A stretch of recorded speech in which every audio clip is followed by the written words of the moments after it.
Bismillahirrahmanirrahim. Assalamualaikum warahmatullahi wabarakatuh. Perkenalkan, nama saya Rizka Aulia, NIM 90400204. Di sini saya sebagai pemateri pertama dari kelompok 5 yang akan membawakan tentang materi langkah-langkah pencatatan pada materi penerimaan kas dan pengeluaran kas.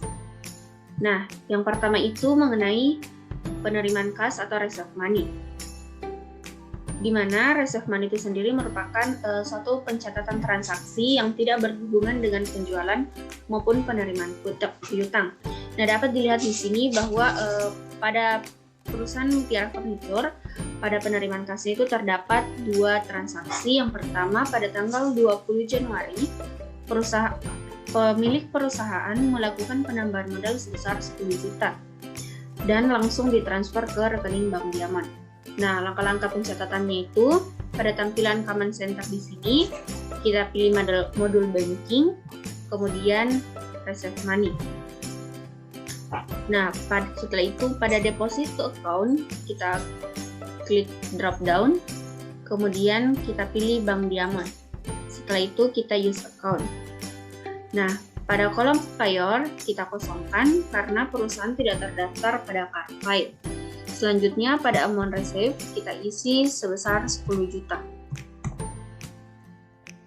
sesuai pada tanggal transaksinya. Kemudian pay methodnya kita isi cash, use method. Nah, pada kolom memo di sini kita isi keterangan singkat yaitu penambahan modal. Pada kolom ID kita biarkan saja seperti ini karena tidak terdapat nomor cek pada tanggal transaksi.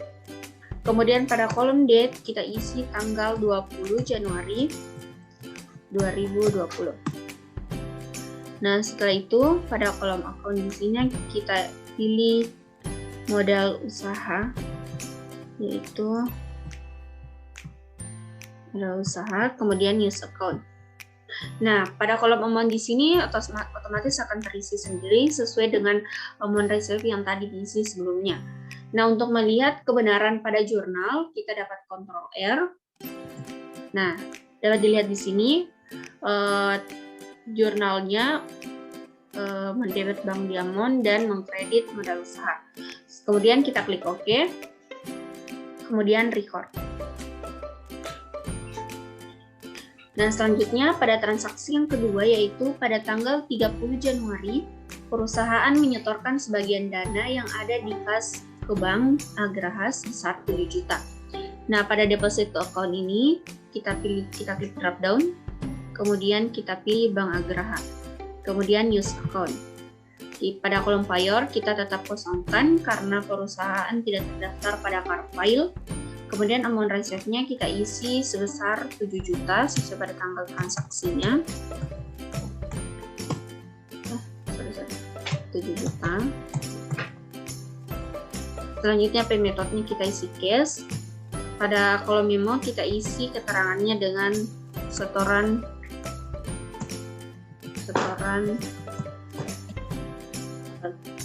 sebagian dana. Nah, pada kolom ID-nya kita tetap biarkan seperti ini. Kemudian pada kolom date kita isi tanggal 30 bulan 1 2020. Selanjutnya itu pada kolom account kita pilih akun kas karena perusahaan menyetorkan dana yang ada di kasnya itu ke Bank Agraha. Nah, pada kolom amount ini otomatis akan terisi sesuai dengan jumlah yang diisi tadinya di sini di amount receive-nya. Kemudian kita record. Nah, selanjutnya itu tentang mengenai pengeluaran kas atau spend money. Nah, pada spend money ini digunakan untuk mencatat transaksi pengeluaran uang perusahaan yang tidak berhubungan dengan utang usaha. Sebelumnya kita cancel dulu. Untuk langkah-langkah pencatatannya itu, seperti tadi pada tampilan Command Center di Mutiara Furniture ini kita pilih modal banking, kemudian spend money. Nah, pada pay from account, kita klik drop down-nya, yaitu kita pilih akun kas, kemudian use account. Nah, pada akun card-nya dan pay ini kita kosongkan seperti ini. Dan pada kolom teks impulsifnya kita aktifkan. Nah, pada cek nomornya ini kita biarkan seperti ini karena tidak terdapat nomor cek pada sesuai pada tanggal transaksi yang di sini. Nah, sebelumnya itu saya bacakan pada pengeluaran kas di sini pada perusahaan Mutiara Furniture pada tanggal 10 Januari perusahaan membayar cicilan hutang ke bank daerah untuk bulan Januari sebesar 1.360.000. Nah, sehingga pada kolom date ini kita isi tanggal 10 bulan 1 2020. Oke. Nah, pada kolom amount-nya kita isi sebesar yang dibayarkan yaitu 1.360.000. Tap. Nah, pada kolom memo ini kita isi keterangan angsuran hutang bank daerah. Kita kemudian kita tap. Pada kolom account kita pilih hutang bank daerah.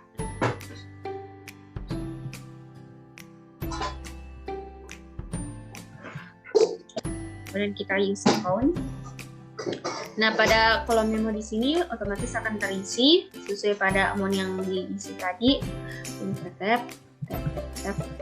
Nah, untuk mengecek kebenaran pada jurnal, kita dapat Ctrl R. Nah, akan menampilkan jurnal yang transaksi yang telah kita buat, yaitu mendebet hutang bank daerah dan mengkredit kasnya sesuai dengan amount-nya itu 1.360.000. Kemudian kita klik OK. Setelah itu kita record. Nah, pada transaksi yang kedua yang selanjutnya itu pada tanggal 25 Januari perusahaan membayar gaji karyawan bulan Januari sebesar 1.500.000. Nah, langkah-langkah pencatatannya itu sama seperti ini. Pay from account-nya, klik drop down, kemudian kita klik kas, use account. Ini tetap diaktifkan, pay card dan pay-nya dikosongkan. Kemudian pada kolom memo kita isi membayar gaji karyawan.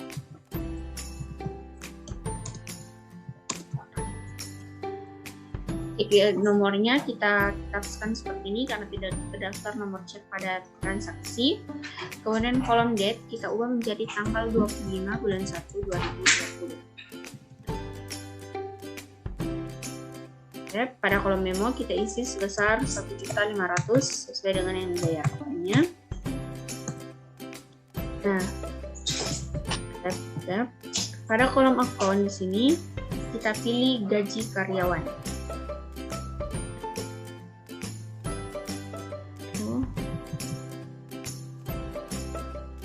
Oke, kemudian kita use account.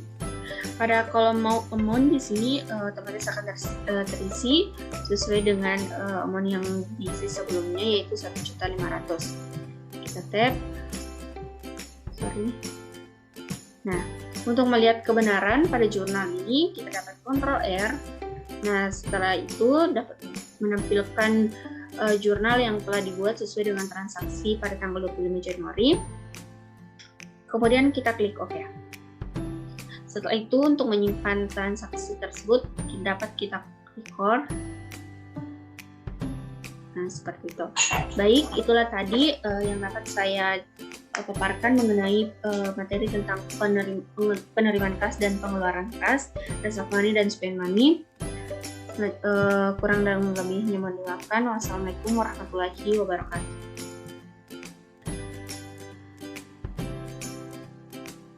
Bismillahirrahmanirrahim. Perkenalkan, nama saya Rizky. Pada kesempatan kali ini saya sebagai pemateri kedua akan memaparkan materi tentang reconcile account. Nah, sebelumnya itu saya akan memberitahukan secara singkat bahwa reconcile account itu berguna untuk membuat penyelesaian saldo kas perusahaan yang ada di bank menurut catatan bank dan menurut catatan perusahaan. Nah, sebelum kita membuka aplikasi Mayopnya, kita lihat dulu karena ada beberapa transaksi. Jadi kita lihat dulu transaksinya.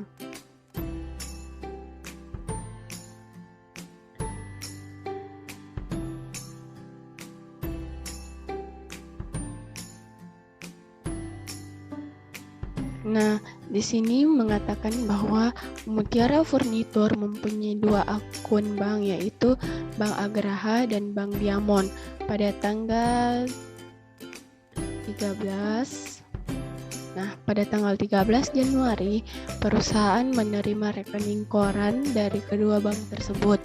Setelah diperiksa, ternyata ada perbedaan saldo pada rekening koran tersebut yang berasal bunga bank dan biaya administrasi bank yang belum dicatat oleh perusahaan, yaitu Bank Agraha memiliki bunga bank sebesar 33.500 dan biaya administrasi bank sebesar 10.000. Sedangkan Bank Diamond memiliki bunga bank sebesar 37.500 dan biaya administrasi bank sebesar 10.000. Nah, selanjutnya kita masuk ke aplikasi Mayop.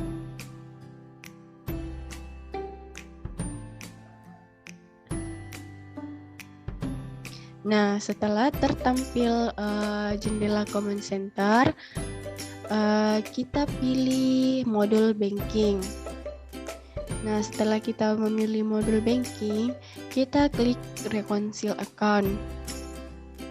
Nah, setelah tertampil jendela reconcile account ini, kita pada kolom account ini, kita klik drop down. Kita pilih Bank Agraha, karena yang pertama yang ingin kita merekonsil itu Bank Agraha. Kita klik use account. Pada kolom bank statement date itu kita ketik tanggal 31 bulan 1 2020. Nah, mengapa tanggal 31 bulan 1 2020? Karena kita merekonsil akun ini per akhir bulan. Nah, kita tap. Nah, setelah kita tap, maka akan muncul transaksi yang berhubungan dengan Bank Agraha tersebut. Sebelumnya itu ada sebagian dana sebesar 7 juta. Setelah itu, kita masuk ke bank entry. Kita klik bank entry. Nah, setelah kita masuk ke bank and deposit adjustment, pada bagian service, pada bagian kolom amount, kita ketik sebesar 10.000. Kita tap. Pada bagian ID biarkan saja karena tidak ada bukti memorial. Nah, pada bagian date sudah betul 31 bulan 1 2020. Nah, di bagian expand account kita klik drop down. Terus kita pilih akun administrasi bank. Nomor akunnya itu 920000.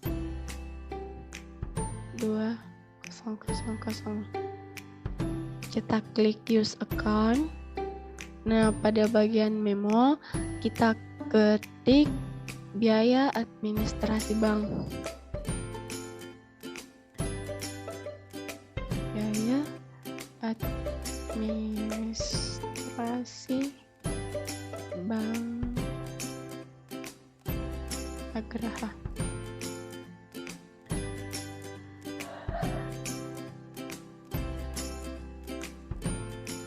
Nah, pada bagian interest earn, pada kolom amount kita ketik sebesar 33.500.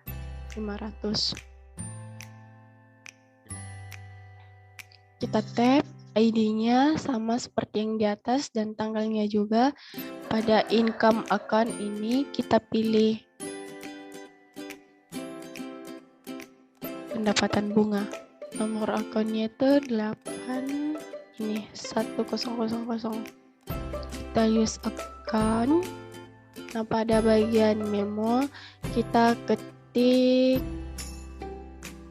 bunga bank.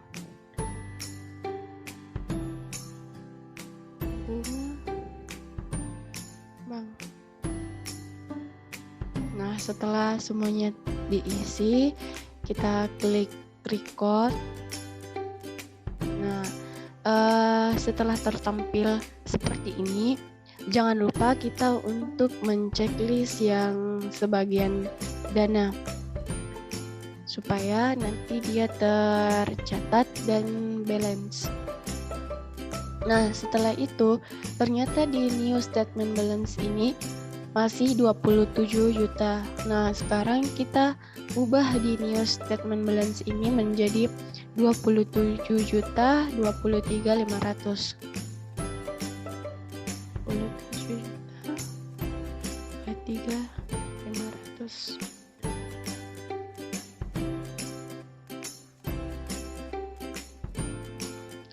Maaf, salah.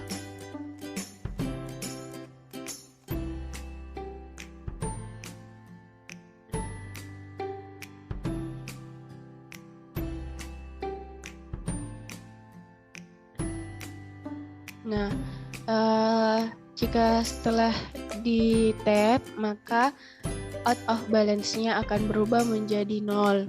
Nah, jika setelah seperti ini, maka bahwasanya ini sudah balance. Dan setelah itu kita klik reconcile, pilih reconcile. Nah, kita lanjut ke transaksi berikutnya, yaitu Bank Diamond. Sama seperti sebelumnya, pada kolom amount ini kita klik drop down, kita pilih Bank Diamond, kita use account. Nah, setelah tertampil transaksi penambahan modal ini, kita klik bank entry. Sama seperti sebelumnya itu, pada kolom amount kita isi 10.000, kita ketik 10.000,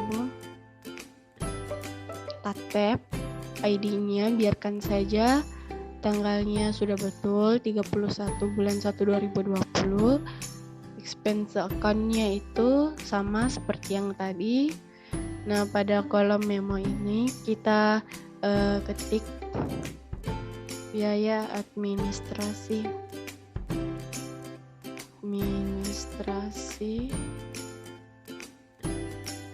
Bank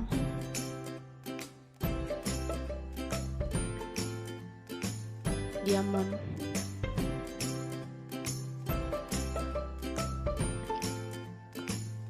Nah, setelah itu pada bagian interest rate, pada kolom amount kita ketik sebesar 37.500. Tab income account-nya itu sama pendapatan bunga. Pada kolom memo kita ketik bunga bank.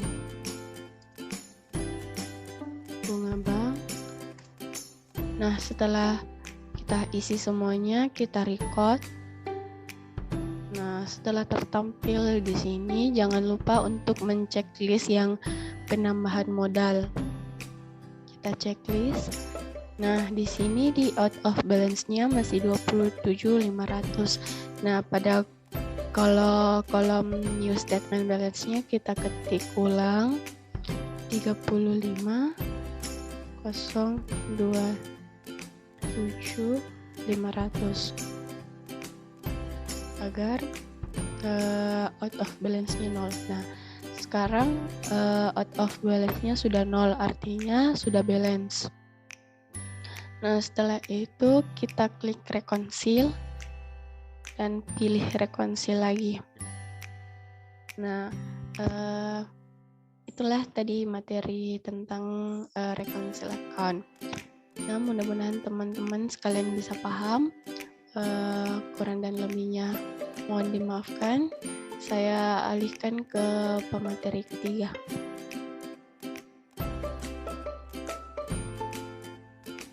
Baik, bismillahirrahmanirrahim. Perkenalkan, nama saya Yulia Rahma, NIM 90401-225. Saya adalah pemateri ketiga dari kelompok 5. Nah, selanjutnya saya akan melanjutkan materi yaitu laporan bank. Nah, masih pada jendela Command Center, kemudian kita pilih Reports, kemudian kita pilih Banking. Nah, pada kolom name, pada bagian checklist and deposit, kita klik bank register. Kemudian kita klik customize.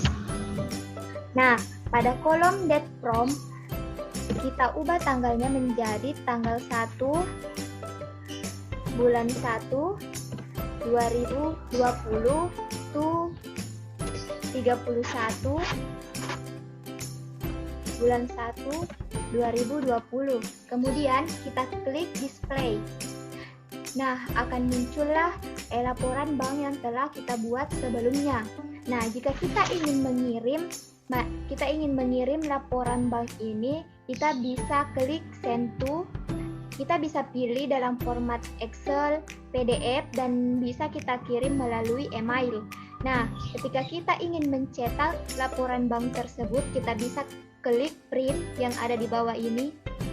Nah, untuk menutup jendela laporan bank ini atau report display, kita klik close. Selanjutnya, untuk menutup jendela index to reports, kita klik close lagi. Nah, materi selanjutnya yaitu penyesuaian persediaan. Yang dimana penyesuaian persediaan ini digunakan untuk menyesuaikan atau menghitung persediaan secara fisik dan membandingkannya dengan perhitungan MAYOP accounting itu sendiri. Nah, kenapa kita harus melakukan perhitungan fisik dan membandingkannya dengan perhitungan pada MAYOP accounting? Karena beberapa hal di dalam persediaan barang dagang bisa saja barang yang dimasukkan atau disimpan dalam persediaan bisa saja terjadi hal-hal yang tidak kita inginkan. Misalnya barang itu rusak atau lain sebagainya.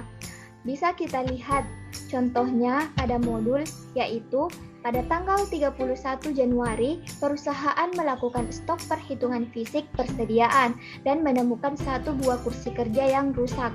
Retur dari CV Mentari tanggal 25 Januari.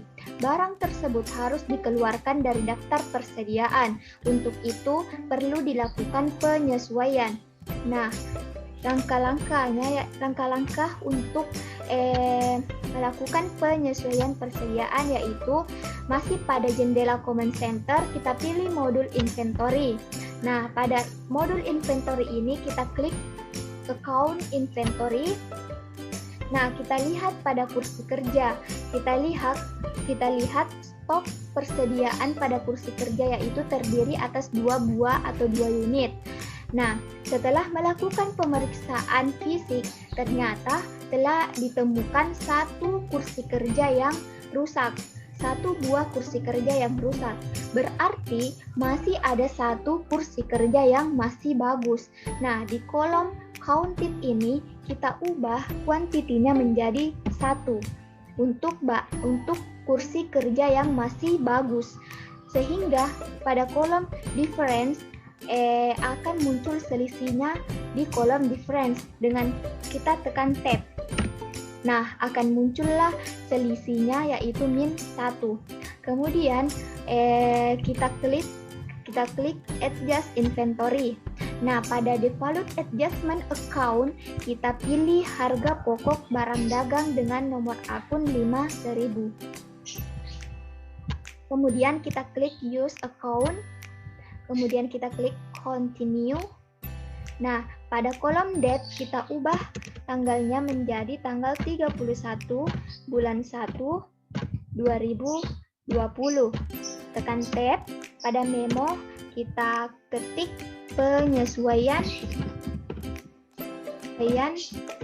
persediaan. Nah, kemudian kita klik record. Nah, Itulah tadi materi yang sempat saya sampaikan. Lebih dan kurangnya mohon dimaafkan. Wabillahi taufik wal hidayah. Wassalamualaikum warahmatullahi wabarakatuh. Assalamualaikum warahmatullahi wabarakatuh.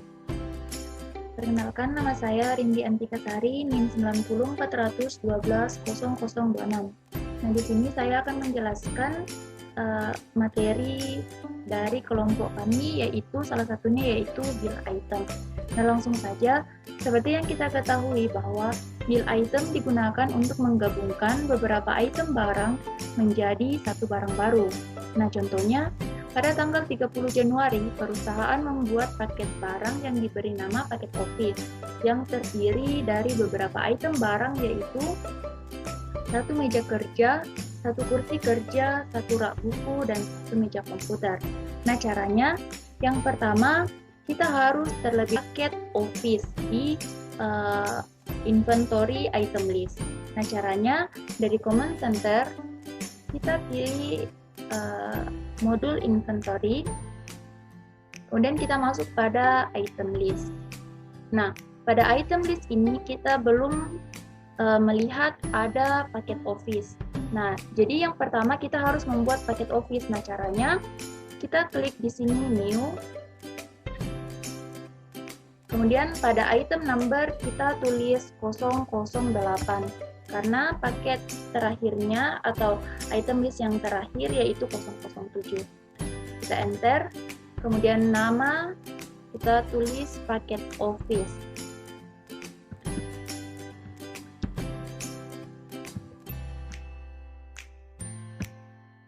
Kemudian kita enter lagi.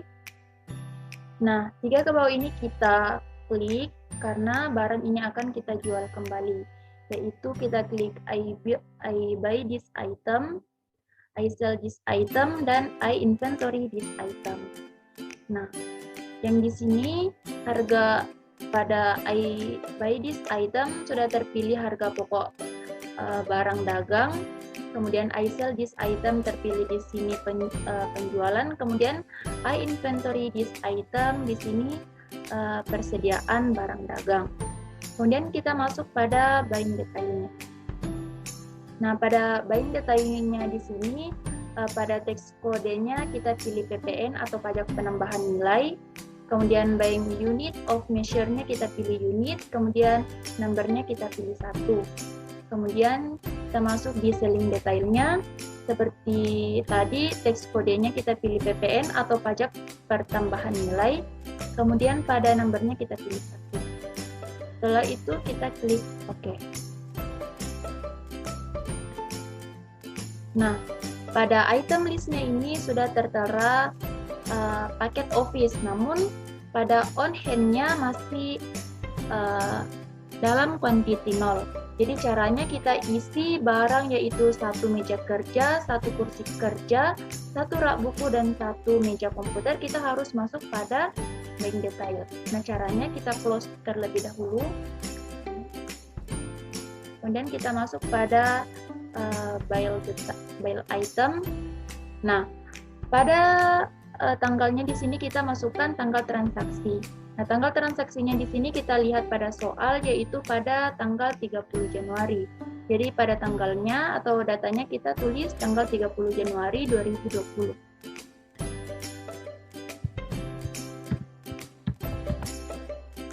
Nah, pada memonya kita tulis paket office.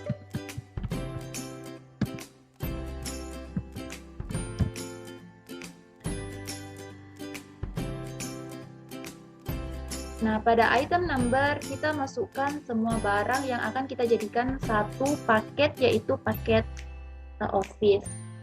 Nah, yang pertama yaitu satu meja kerja. Terus kita use item. Nah, pada kuantitinya kita pilih -1. Kenapa -1? Karena agar barang yang berada di persediaan akan berkurang 1, karena barang tersebut nantinya akan masuk pada paket office ini. Kemudian kita enter lagi yang kedua, yaitu satu kursi kerja. Kemudian use item. seperti tadi kita pilih -1. Nah, unit cost dengan amount-nya akan otomatis terisi sesuai dengan harganya. Kemudian selanjutnya kita pilih yang ketiga, yaitu 1 rak buku. Kemudian use item. Seperti tadi kita pilih -1 kuantitinya. Kemudian yang keempat kita pilih 1 meja komputer. Kemudian use item. Seperti tadi kuantitinya kita pilih -1. Nah, semua barang ini atau 4 barang yang akan kita jadikan satu sudah tertera di sini. Nah, caranya untuk menggabungkan 4 barang ini yaitu pada item number kita tambahkan lagi paket office. Kemudian di kuantitinya kita pilih 1. Nah, kenapa kita pilih 1? Agar semua barang yang ada di atas, yaitu 1 meja kerja, 1 kursi kerja, 1 rak buku, dan 1 meja komputer itu akan masuk di paket office. Nah, kemudian kita lihat pada out of balance-nya, yaitu 1.380.000. Jadi pada amount-nya kita tulis juga 1.380.000 agar out of balance-nya menjadi 0. 1.380.000.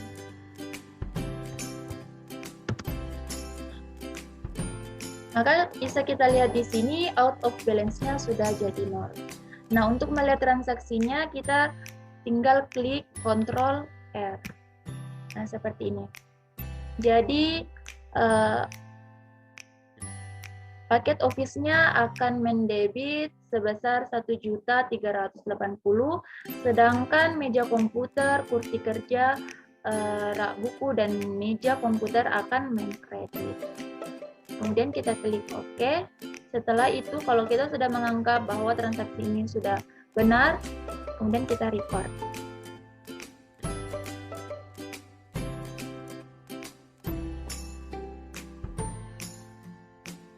Kemudian kita cancel. Nah, untuk melihat transaksi tadi itu apakah telah masuk pada paket office-nya, kita klik kembali di item list. Nah, pada item list ini paket office-nya on hand-nya sudah menjadi 1. Sedangkan meja kerja telah berkurang 1, kursi kerjanya juga berkurang 1, rak bukunya juga berkurang 1, dan meja komputernya berkurang 1. Nah, mungkin itu saja yang dapat saya sampaikan. Kurang dan lebihnya saya mohon maaf. Saya kembalikan kepada moderator. Bismillahirrahmanirrahim. Assalamualaikum warahmatullahi wabarakatuh. Perkenalkan, nama saya Rizda Ilian Tijainuddin, NIM 90400213. Baiklah, di sini saya akan melanjutkan materi ke-7, yaitu auto build items. Nah, auto build item ini fungsinya hampir sama dengan build item, yaitu menggabungkan beberapa item barang menjadi satu barang baru. Tetapi perbedaannya hanya terletak pada pengurangan item barang yang digunakan dan penambahan item barang yang dihasilkan.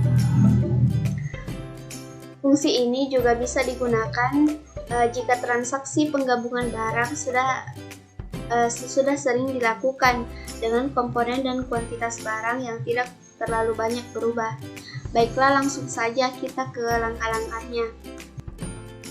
Pertama, kita buka aplikasi Mayop Accounting. Selanjutnya, kita klik Open. Lalu kita pilih file dari perusahaan, yaitu Mutiara Furniture. Lalu kita klik Open. Kita klik OK. Klik No. Nah, di sini sudah tampil tampilan pertama dari aplikasi Mayop Accounting itu sendiri. Nah, untuk pencatatan auto build items, kita pilih modul inventory. Lalu kita pilih kita klik item list.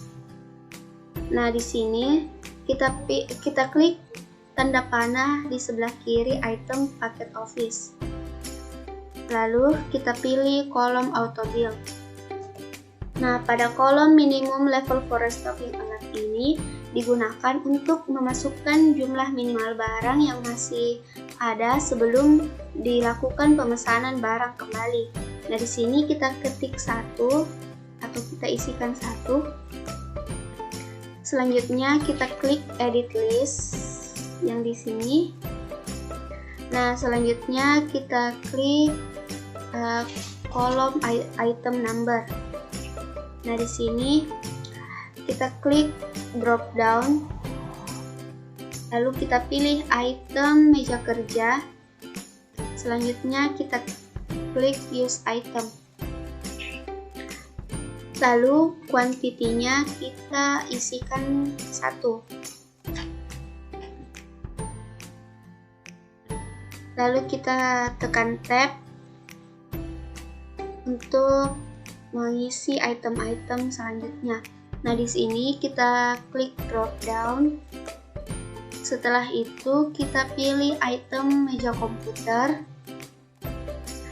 Lalu kita klik use item.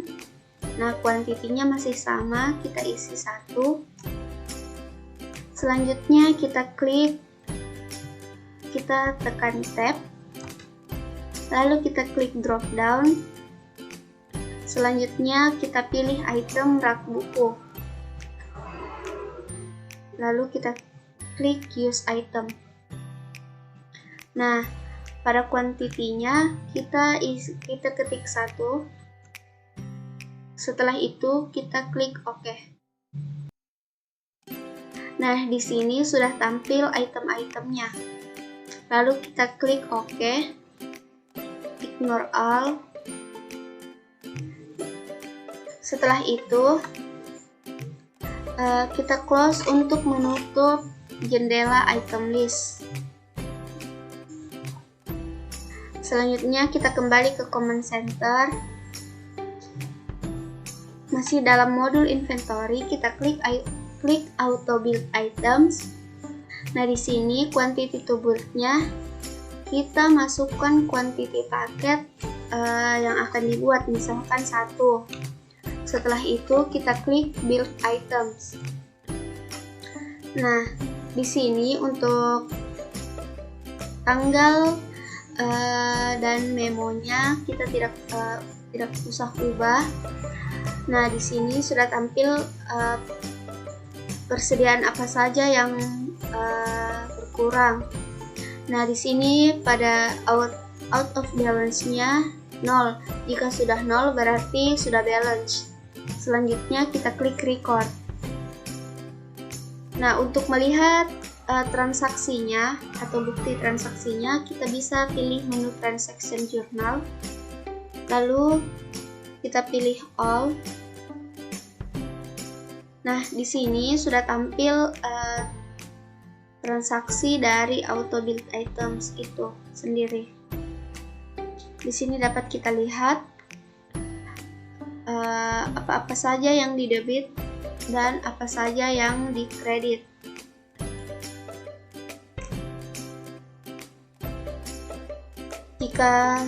Jika telah selesai, kita dapat menutup transaction journal. Lalu kita klik close. Baik, mungkin itu saja materi dari saya. Kurang dan lebihnya mohon dimaafkan. Wabillahi taufiq wal hidayah. Wassalamualaikum warahmatullahi wabarakatuh.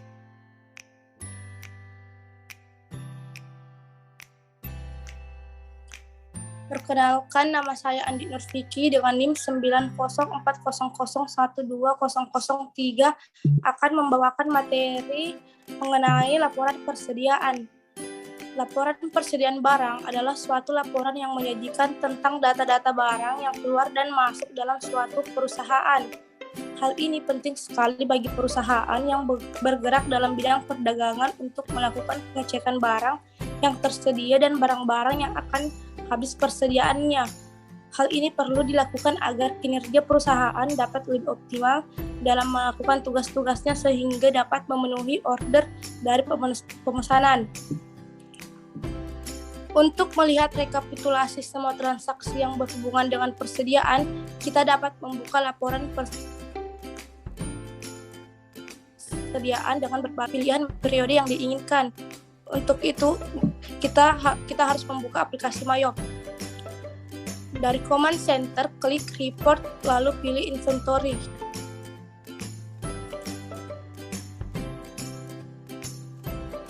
Pada kolom nama bagian items, pilih item list detail, lalu klik display. Inilah item list detail yang berhubungan dengan persediaan. Klik close. Untuk menampilkan laporan kuantiti barang, pilih inventory count sheet.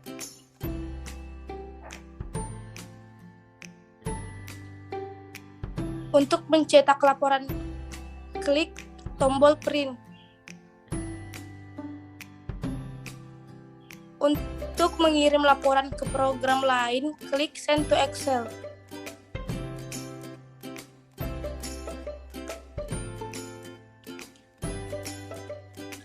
Saya sebagai pemateri terakhir serta penutup pada materi ini, demikianlah hasil dari pemaparan materi dari kelompok kami. Lebih dan kurangnya mohon dimaafkan, semoga teman-teman bisa memahami materi dari kelompok kami. Assalamualaikum warahmatullahi wabarakatuh.